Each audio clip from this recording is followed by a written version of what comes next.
and welcome to the latest episode of the Autocar Business Changemakers podcast. I'm Felix Page, I'm Autocar's news editor. I am joined today in the studio, as ever, by Chris Kirby, CEO of Tomorrow's Journey, and Sara Sloman, who is Chief Strategy Officer at Paythru. Sara, thank you so much for joining us. How are you? I'm very, very happy to be here. Thank you. The best thing about my name is it is Sarah, but it's better that you think it's Sara. I bluffed through it and did a Sarah sort of composition. No, I'm grateful. No, and in all seriousness, I've been really looking forward to this because I've listened back to the episodes and I think we're going to demystify some of those elements today. Well, excellent. I thought, actually, maybe we can start with a bit of demystification, explanation. This is a topic I don't think we've talked too much about on the podcast. Perhaps people don't think about too much.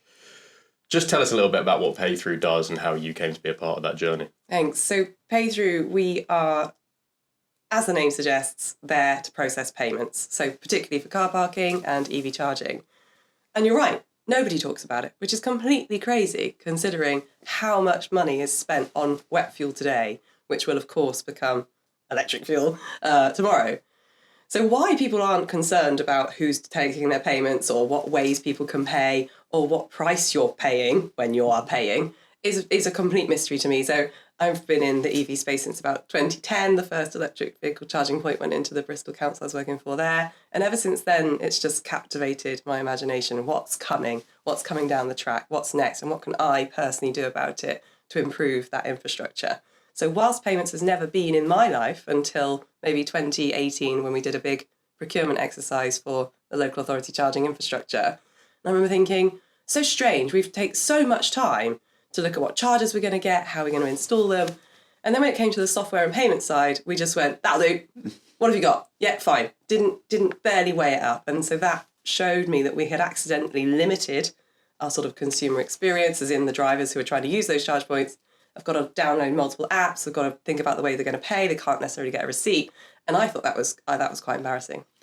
And I was just going to say, if you're kind of elaborating on that, obviously taking card payments today, generally in life, it's got pretty easy. Everyone pays on card now, cash. Of course, I found a £10 note at home the other day. So I don't know what I'm going to do with it. British Museum. But there's obviously additional complexities around things like parking and particularly EV charging. But for those that aren't familiar with that, can you explain some of those differences? So why can't you just use a card machine that you'd use in the shop? It's a great question because if you think about it, even in the most remote car park, say central Wales, speaking from experience, no signal on your phone, but you can somehow still buy a parking ticket with your contactless credit card or Apple Pay or Google Pay, so your phone. And then with a charge point right next to it, oh no, you have to have an RFID card, a personal membership card, otherwise you can't access it. You can if you can download the app, but again, as I said, no signal. So that is a very, what I would call, closed network. They've done all they could do to encourage you to use it, phone lines, app downloads, website access, but kind of overlooked the fact that there's only really 4 major networks in the country for your mobile phone, so you've accidentally cut their opportunity to pay you off. And there was one of the things I did on social media once was, I just want to pay you, just take my money. And I was having an argument with a rather large CPO, a charge point operator, just last week, where I could not, for love nor money, get that charger to work. And I told them straight up, you've lost 66 quid from me. I would have happily put my car here for 10 hours and paid you during that time. So those complexities are kind of designed in accidentally, I believe. I need to believe it's an accident. I need to believe that it's so important that we talk about this stuff so that people can make better choices. Globally, payments are evolving into a place where we know it's designed for the end user in mind. There's no longer due to be hidden fees. There's a rise of demand for consumers wanting some kind of kickback or advantage for using that type of card, loyalty schemes or something that they want in their life. And paying for EV charging is predominantly done at home today, but we will reach a point where that is saturated, as in people who can charge at home won't have driveways when they buy their cars, or we'll see a rise in sharing of cars. We'll see a rise in automation of payments, so, utilising AI opportunities. And we'll see a rise in sort of automation of the vehicle taking the payment and the charge, with the driver doing absolutely nothing and stepping away completely. So there's some incredible trends coming down the track. And I just hope that we can get, through people like me and my company Paythru and our incredible visionary Keith Brown, who's our founder, we are working behind the scenes internationally to pull apart what's happening and what's best for us in this industry. It's very exciting. Huge barrier to entry, isn't it? You mentioned the sort of shut up and take my money mentality, which I've experienced. I'm a regular EV user. Remote car parks are a common haunt. The big thing that always gets me is charge. Shouldn't admit that. Yeah, no. Curious wording. We do a lot of photo shoots in the countryside. That's I should probably explain. What we were talking about Scotland. Yeah, exactly. Yeah. And the big one that always gets me is even in central London, underground car park will have chargers in it. You've got to have signal to pay the charger provider, but you're sort of 30 feet under the ground. So how does that work? And you just sort of think no one's thought about this process, and it puts the consumer, the end user, off at the end of the day. So that must be particularly pertinent at the moment, I guess. Yeah, there's a complexity involved in the procurement process. So whilst those chargers are being sort of used in places with high utilisation, like you'd think, on paper it's perfect. On paper it's a long stay car park with a high dwell time. So that vehicle's going to draw a lot of energy. Everybody's happy, unless you can't start the charger. Mm-hmm. So I believe you need multiple ways to pay. And most popular does seem to be the contactless credit card. We're hearing reports that on some of the what we call DC, so the faster chargers that you see on the motorways, up to 80% of those transactions are done through a tap and go system. Yeah. Automatic receipts are coming. That's something that's happening. But if you are a self-employed fleet driver who takes that vehicle home, receipts are everything to you. Mm-hmm. And if that vehicle costs sort of 40, 50 quid to top up, then you're going to need your VAT receipt. And faffing about with sort of what I call post-pay systems, downloading things, emailing things, it's like a crystal maze game. I had to do it the other day for myself for work, and the code for the charger was inside the charging flaps. I had to go up and under to see the code. If I didn't have that code, I wouldn't have been able to qualify for my VAT receipt from that particular charge point operator. It's just too hard. Mm-hmm. It is too hard, too complicated, and that is not helping the EV adoption curve at all. Now, it's not all the charge point operators' fault. In fact, I have huge sympathy for them. We need to congratulate them on how much risk they've taken financially to put this infrastructure in the ground, how they do try to bring that price down where they can. If they're seeing a high utilisation, they will. We just saw Sainsbury's reduce theirs to 65p from 80-something. They are giving back to the driver, and that, full praise. The next stage is going to be trying to increase the utilisation on those less used chargers, because they're the ones that don't qualify for contactless. Whilst we have policies and regulations that say any charger over 8 kilowatts has to have a contactless device associated with it, that's fine, that's coming. There's going to be some big fines involved for those that don't do it. But sometimes the device and the charger are the same price. You've just doubled somebody's operational costs, the charge point operator's operational costs. Mm-hmm. So they're not going to do that for a charger that never gets used. My argument's the other way around. Have you thought that it might not be being used because it's impossible to use? And there's so many amazing systems. We're working with some incredible partners at Paythru where you can do one contactless terminal for 6 chargers. So it doesn't need to be one like payment a pay and terminal. display machine in a car park. Yeah, you don't have a thing on every car park. No, you don't need to do that. So you can have one terminal and you tell the terminal which charger you're using by pressing the screen, and then you just pay for that. So the costs can be reduced. We're seeing a huge amount of businesses doing offsetting. We're an amazing company called Bright Green who do these screens as tall as this room, which can advertise and make a revenue stream from that. It can help say this bay is free, or this car is leaving, state of charge is 85%, will be leaving in 20 minutes. So it gives the driver more information, and information is power in the EV land. Mm-hmm. So I'm excited to see this new technology. It's hardware meets software. How can software and payments unlock the opportunity that hardware has already shown us? And it's really tricky, I think. We've talked about this before, I think, with the connection when you're trying to combine hardware and software in a complex ecosystem.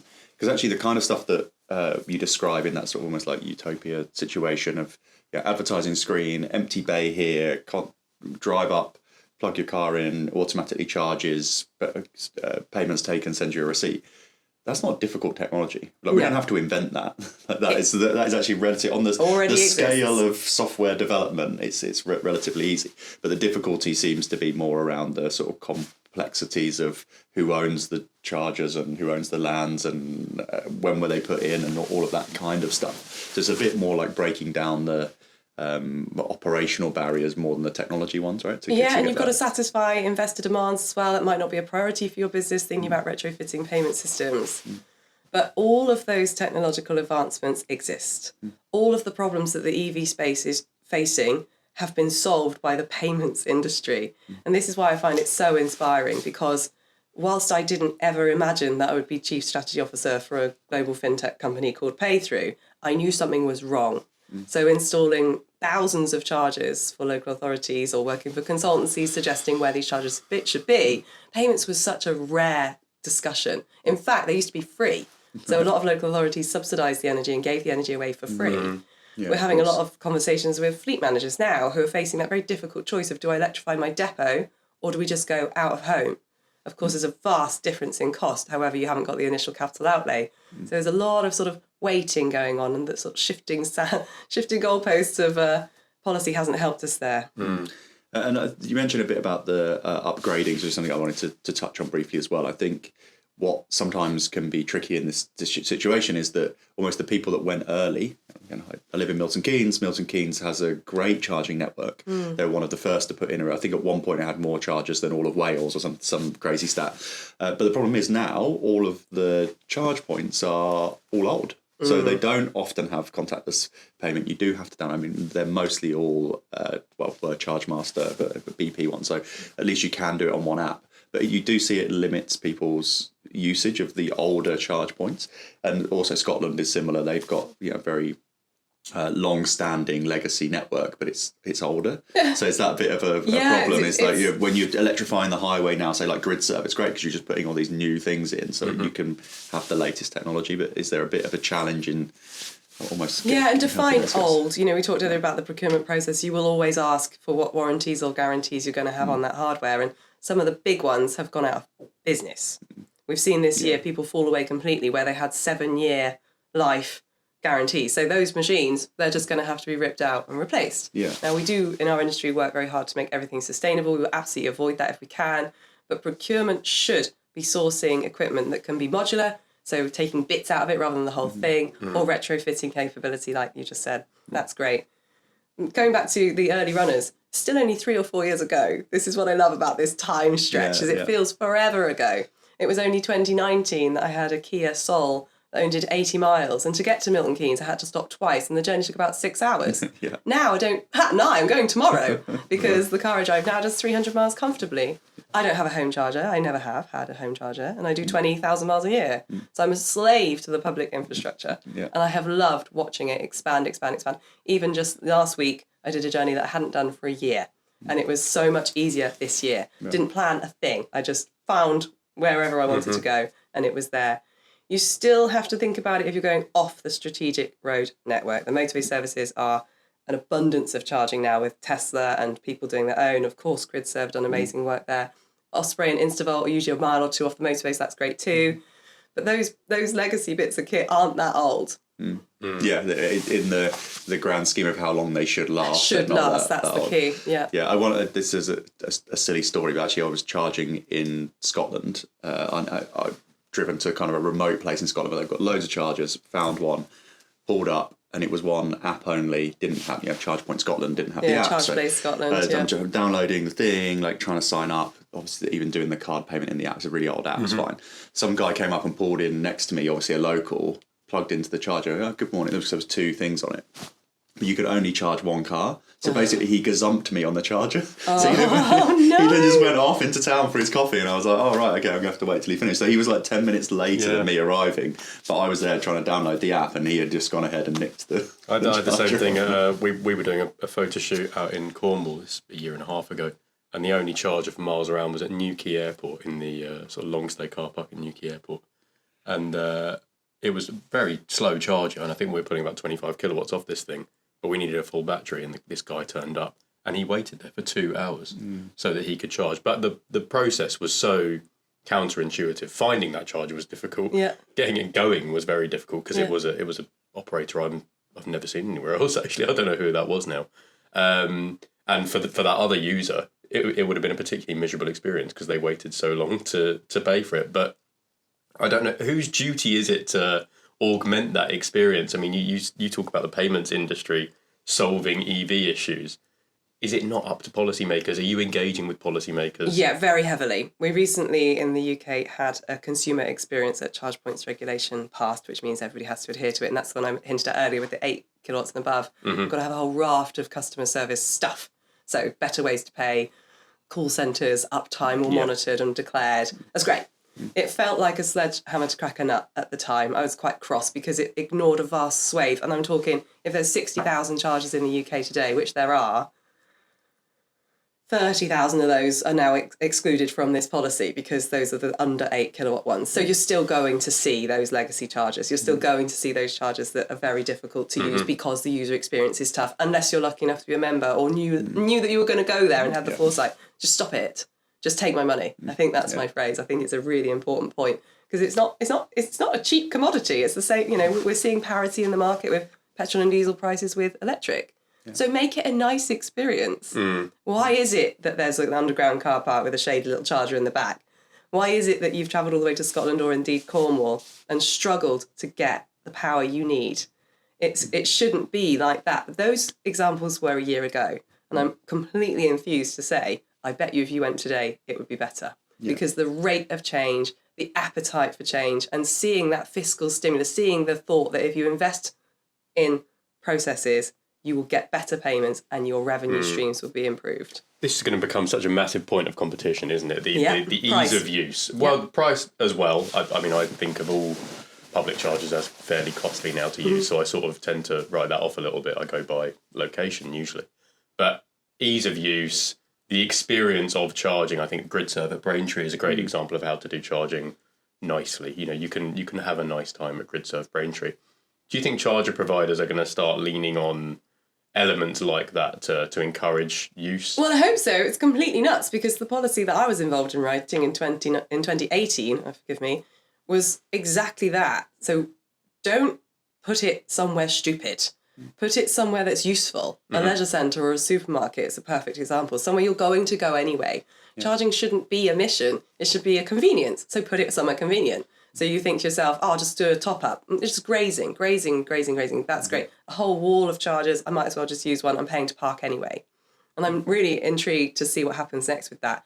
The reason I mentioned price is there is always a price war. There's not a day that goes by where somebody on face ache doesn't say, oh, they've lowered their prices or they put their prices up or daylight robbery, because the message just isn't getting through to the end consumer that they aren't being taken for a ride. These charge point operators are up against it completely with their investment plans and their return on investment stretching from 7 to 15, maybe even 20 years sometimes. So that 79p versus 69p is probably them taking a hit for your benefit because they want to give you that experience and make you a sticky customer. I'm not sure anybody's particularly loyal in fuel. So I'm amazed, I'm really impressed to see that somehow the charge point operator network has created loyalty in drivers. Yeah, it definitely has happened. And I think some of that came, maybe was the goal, I think, with the apps and that kind of thing, isn't it? It's a little bit, we were talking about OEMs the other day and with their apps and trying to get stickiness of the customer. I do think it will become more transient as the card payment is the unlocker for that, isn't it? Then you don't have to worry. I think you do begin to trust charge point operators for which ones you know are going to work when you get there, that you know there's going to be enough of them and that kind of thing, I think is important. But I think also that will go over time, particularly with the new regulations you mentioned. You reminded me of something. First of all, in this industry, going back some time, and I'm very proud to have won awards for my work in this space, we had range anxiety. We had vehicles that just wouldn't get between charge points or destinations. Then, we've even touched on it this morning, we had charger anxiety. When I find it, if I find it, is someone going to be on it? Is it going to be working? If the app says it is, but I get there and it clearly isn't, why is that? It doesn't help you. And now I think we have payment anxiety. How am I going to pay for it? How much is it going to cost? Will I get a receipt? What is this pre-authorization stuck on my account for 35, sometimes £75 sat there for a few days until it disappears again? It's just confusing. And I do agree, Chris, loyalty is everything. Something I'm really intrigued about is how can we combine that wonderful tap and go experience with automated receipts, with incremental authorization. So instead of taking 30 quid off you when you're only ever going to spend 10, you don't need to protect the merchant 3 times over. It's just a silly way of protecting the merchant by taking a huge pre-off when, as a driver, you're good for the money. You're okay. It was only a top-up anyway. So how do we make that more simple? So, for example, if you're buying 2 hours of parking and you've plugged in to charge, you're never going to be able to pull more energy than X amount of pounds. So just pre-auth for that amount of pounds, 20 quid or something. Yeah. It doesn't need to be so drastic. Does vehicle to X functionality presumably has big implications for this? I know Tesla, you can just pull up, plug your car in. Your car is your card, basically. Correct. Is that the end goal? You know, are we looking at a future where you can just pull up, plug in, and it knows who you are, it knows what your car is? Presumably there are security implications around that. But if we can overcome that, is that what it ultimately should look like? Some of the security implications aren't as bad as we thought. There are better ways of doing things. This is why it's so good to study a data protocol rather than just jump in and make everybody change it by policy. That's the problem with policy. Yeah. Everyone gets very excited about an idea, so they make it rigid and then you have to follow it through. In this case, with ISO 15118, there are many uses of that bidirectional data exchange, one of which I love, as you say, Tesla. After all of these cars, I'm now in a Tesla and I adore it because of that. So I have a subscription service, which means I don't ever pay for my charging. It's all dealt with on a monthly basis as a wrapped fee. It's up to me whether I use the allocation given to me, and it's up to my company that runs it called eVision to just check I'm not overspending each month. And if I do, there's a penalty. We've agreed. But yes, that is a fantastic user experience. I plug it in and I walk off. And those chargers are fast. They're incredibly fast. Yep. My dashboard told me it was charging at 951 miles an hour last night, so I was done in 20 minutes. Love that. Not all vehicles are capable of it today, and a lot of that is the data exchange complexities rather than the hardware itself. So chargers, though, have been able to do it for a long time. And I'm very curious about what the consumer demand on this will be.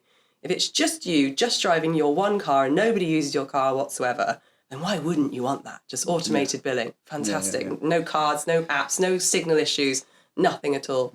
But if you're a fleet and you swap vehicles, or you're a family and you share the car, how do we get over that barrier of who is driving and whose cost centre should I put this onto? That's where I get very, very interested. I read a lot of futuristic thoughts about what's coming down the road. And one that I loved was, imagine if, in my Tesla I've got about 7 cameras on me at all times. It knows if I take my eyes off the road and beeps and tells me across the screen, stop doing what you're doing. Imagine if that vehicle, as soon as I step in, says, oh, hi, Sarah, spelt Sara.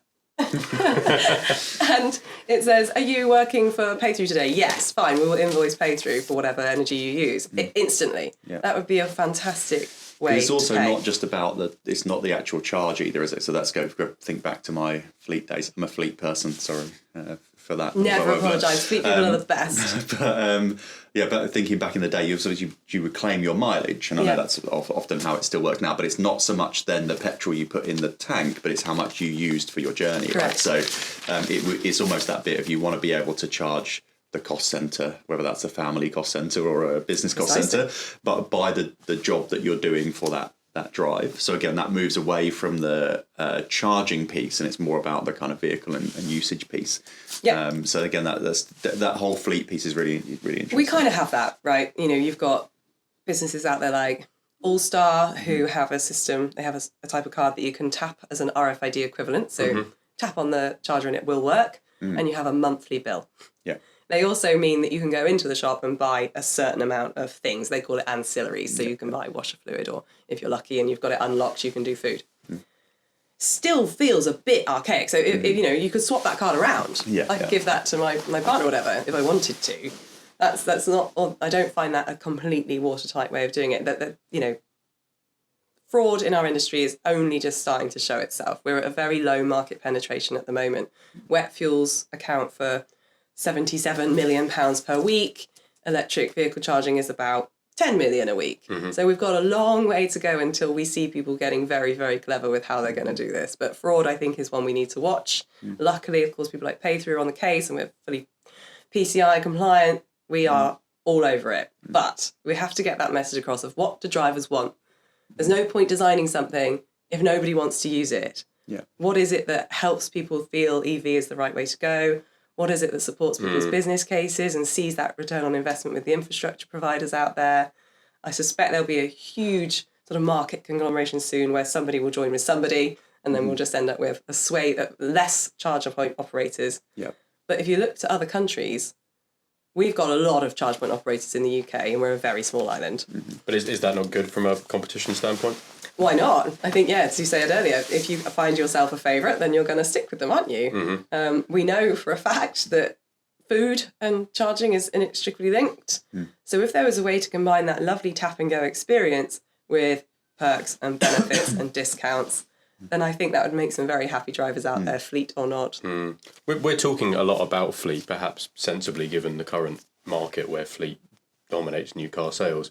And this, what we're talking about, seems to have bigger implications for fleet operators, fleet drivers, than perhaps private buyers. But when the trend reverses, as it sort of has to at some point, how are we going to cater for that? How do we stop thinking about the fleet operator and the company's savings and start focusing on real benefits, real world benefits for the private user and promoting that? I actually, forgive me, think it's the other way around. We've done nothing but support the private driver so far. And they're very happy to tap and go. They don't care about the receipts. The cost is, and most of the vehicles on the road today are owned by people with driveways. So they're benefiting from low cost overnight charging, which is great for the grid. We get that. But actually it's the other way around. So once those 40 million vehicles have to become electric by, say 2050, 2040, 2050, they'll all be done. All of that stuff will happen. That's when I'm starting to worry. So we need to start planning now for that. So if you think about the examples I've given today, it's taken best part of 10 years to get that private driver experience even vaguely right. So I'm encouraged for that for fleet. I'm encouraged to see, you can speak to amazing people. We had a great event with Webfleet just a couple of weeks ago, which I wasn't participating, I was watching, and they had 4 different fleet managers and they all do different things. Some completely want it behind the fence, their own control, their own cost centres, their own budgets, fine. Others are the opposite. So their entire fleets are dependent on the public charging network, hell or high water. So I do feel there is a demand for some kind of discounting or packaging to make that price more manageable. That sort of out-of-home charging to be billed back to your home address and then claimed through a different way is a possibility. But I do think tap and go, open loop card systems is probably a very good way. Yeah, definitely. I think that definitely that fleet experience is going to be, it's going to get more and more complex, I guess. You mentioned briefly earlier about the depot charging versus public charging. Again, could be really interesting. Could have big implications, I guess, on the public charging network. So again, I've seen a number of times in my own experience pull up at a charge set of bays, 6 bays, 7 bays, and there's 5 British gas vans in there. Great, and you go, oh yeah, great, okay. But then there's so how are we going to sort of balance that? But then there's also the cost and the charging implication. I was reading some figures just this week, and they were thinking about what is going to be the sort of ratio of vehicles on the road by country. So China, totally on track, 1 in 3. So 1 in 3 cars by 2030 are boast to be EV. Here in the UK and Europe, we're looking at about 1 in 5, according to this IET report. And in America, it's a bit less, it's 1 in 9. But by 2035, those figures level out. So it's still 1 in 3 for China, and then America becomes 1 in 5. So it doubles the amount of vehicles in America. When you've got that volume, trying to utilise that number of chargers, and I really hated that we need 300,000 chargers target that the government set. I was quite vocal about it. And whilst there was a lot of work that went into finding that figure and caveats were added, which is a good thing, it still created a bit of a false target in people's minds. Because I think that turned out to be 1 charge point per 40 vehicles. Correct me if I'm wrong. That just felt too many. It was a scary number. The thought that if you pulled out, there might be many, many other people trying to use the same charger, like your Nuki example.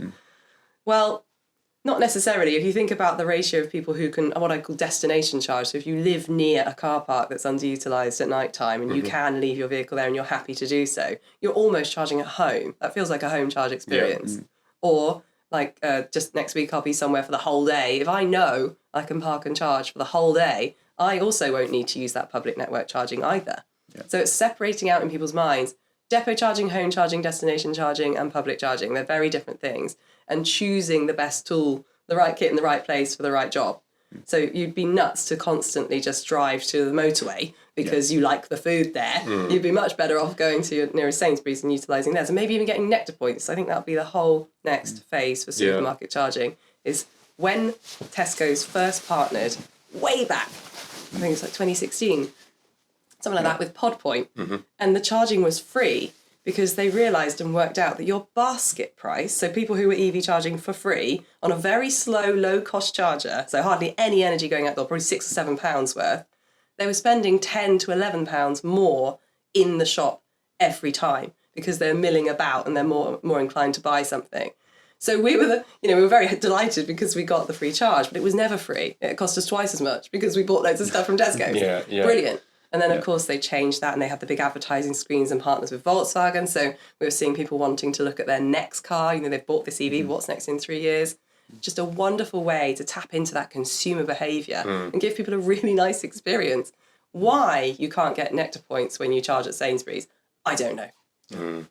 Yeah, definitely. That definitely opens up possibilities. But then you do get the flip side of once you're offering free charging. I definitely know It's not a good idea. Friend of a friend who bought an EV, didn't have the ability to home charge, but lived near a Tesco. And they went, I bought an EV, I'm going to get free electricity. And then complained to me when they stopped it. And they went, I can't believe this is ridiculous. I only bought an EV because I got free charging. And I was like, I'm sure you should expect. I did have the most expensive sausage roll ever because I put my car on charge for free, completely forgot about it and had an £80 fine. So I wanted to go to Greg's. Yeah, nice. Can I just put you on the spot quickly? Of course. You said 300,000 is way out of line with projected uptake. What would you say is a sensible number and how close are we to it? It is not me that says it. The data that I consume, which is part of my job, tells me that we need a 6-fold increase globally on the number of charge points. That's the UK alone, that 300,000.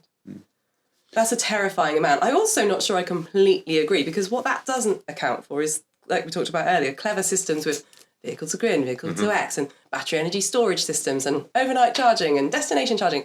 You may find that, and with the increased range of vehicles as well, you may find that people won't be charging as frequently or as often as they think they are. So, like I said, not knocking the study, a lot of data went into it. It was a proper private sector, public sector collaboration. They had to put a number on it. Yeah. And so I just, we'll see.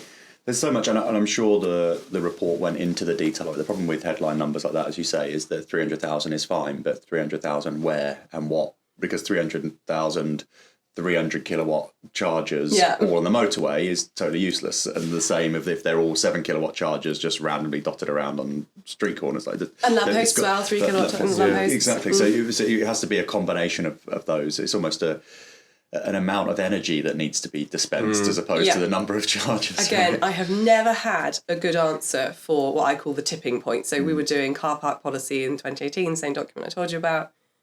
And we were trying desperately hard to work out when somebody's building under planning control a brand new car park, how many of those spaces should be devoted to EV charging. At the time, 6 years ago, 10%. But I pointed out, in Bristol, there's Cribbs calls with 8,000 spaces. We're not going to tell them to put 800. We're not going to tell them to put hundreds of chargers in. It would be a really poor use of grid and a really poor consumer experience. At what point does a hub become a more appropriate solution where you can do rapid charge and go, rapid charge and go, rapid charge and go, and get people through and out like a fuel experience? Again, vehicle battery technology is improving to be able to take that charge faster, whereas at the moment a lot of vehicles are limited. So that number, 300,000, is also absolutely nothing. Even the city of New York has got a number double that by 2025. Yeah, but they don't have to be the big expensive 300 kilowatt chargers. That's they've got right? exactly that, a complete blend. They've done. There's an incredible scheme out there. They're called Deep Trees, DEAP trees, and they're 500 kilowatt enabled, sort of almost hanging down chargers, and the cable only comes out when you've paid. So again, payment is at the heart of that experience because of cable theft and because of damage. And so that makes a lot of sense. But they've also gone the same as London, loads of lampposts. I want to pick up on something you mentioned just then about mandating the amount of energy dispensed rather than the amount of charges. That's a really helpful way of looking at it. Because we've already got a massive geographical imbalance. It seems like 1 in 3 cars I see in London already is electric. The amount of Tesla Model 3s, there's probably one going past right now. But you go to Birmingham and all the taxis are still 15-year-old Toyota Aventuses because the charging infrastructure up there is far inferior. So do you think mandating, legislating, encouraging a geographical balance of chargers is key rather than bulking up the overall amount just for the benefit of a headline? Yes, I think heat mapping and putting the chargers, I've been saying it for years, the right charger in the right place at the right time. What I mean by time is how long are you going to be there for? So, in the early days, people wanted... I even had a phone call once from somebody who was trying to apply for a grant to have a 50 kilowatt charger at his house. And I just couldn't understand why he thought that was a legit reason, but he really did. And I said, you don't even have 3-phase supply. You don't have... Do you realise how much it costs to do that? And how greedy that is? Because you'll be obviously taking the capacity elsewhere. So, no, absolutely not. And I touched on capacity intentionally. Every country I speak to, and I do sort of operate globally as best I can, has a different pressure when it comes to electricity. Yeah. Some have loads to generate, but can't transmit it, so they can't get it to where it needs to go. Some are the other way around. Their transmission system's only 30 years old, so they've got a fantastic opportunity, but they can't generate it. So they're having to buy it all the time.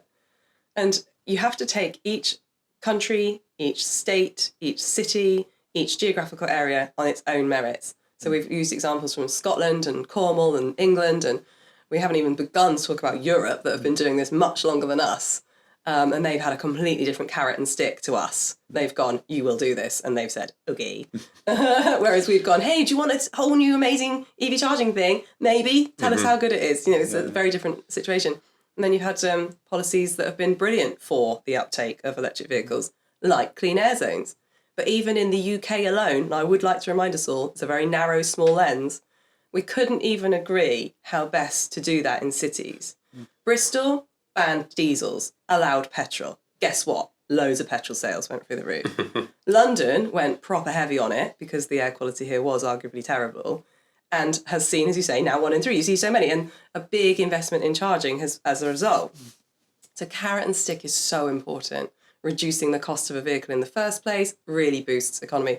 Even just now, outside reading the Autocar magazine, it said, disappointing second-hand market sales for EVs. So there's now a parity between an EV that you bought maybe 2 years ago versus the diesel that you bought 2 years ago. They had a side-by-side example in there. All of this stuff doesn't worry me. Why did anybody ever think that pitching EV as a money-saving exercise was a good way to go? Well, it's diesel from 15 years ago, isn't it? Exactly. I bought a diesel car because I was told that diesel was better for the environment. I remember that day. I sold my Kia Picanto whatever and bought a Toyota whatever. And then again, they said, diesel's really bad. And I was so embarrassed to be driving this diesel. And so, of course, obviously EV was already on my radar. So it was a no-brainer to just... I've also gone without a car for years at a time, even with small children, because you just don't need a car as much as people think.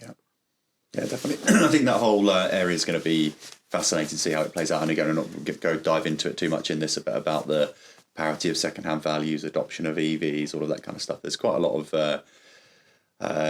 misinformation and other things out there in that area. And one of the areas I just want to go back to the infrastructure and I'd like to talk about the state of it. But what's your take on where we're at versus our demand at the moment? Because again, a lot of the things that I hear, as you did a post on LinkedIn recently about, the people talk about we haven't got enough infrastructure to have an EV, but it's usually written by people who haven't got an EV. So are we where we need to be? Obviously, we don't need to be more because there's more EVs being sold all the time. But what's your current view on the status of the charging network here versus other countries, as you mentioned? We have a very interesting housing stock, as we've talked about. So at first it was thought it would be about 40% of people could buy an EV and charge at home. So that's what's happening now. A lot of the early adopters or pioneers, as they're sometimes known, that's right, they had somewhere to charge at home. I'm an anomaly. And my example often gets picked up upon because my pence per mile is very high compared to someone who can charge at home. But I do point out it's no different to what my diesel pence per mile was. So I'm no worse off. In terms of the charging stock, so the availability of chargers in the country, it's just exponential with the increase. Grid connection still maintains the biggest barrier. Grid connection queues, permissions, cost.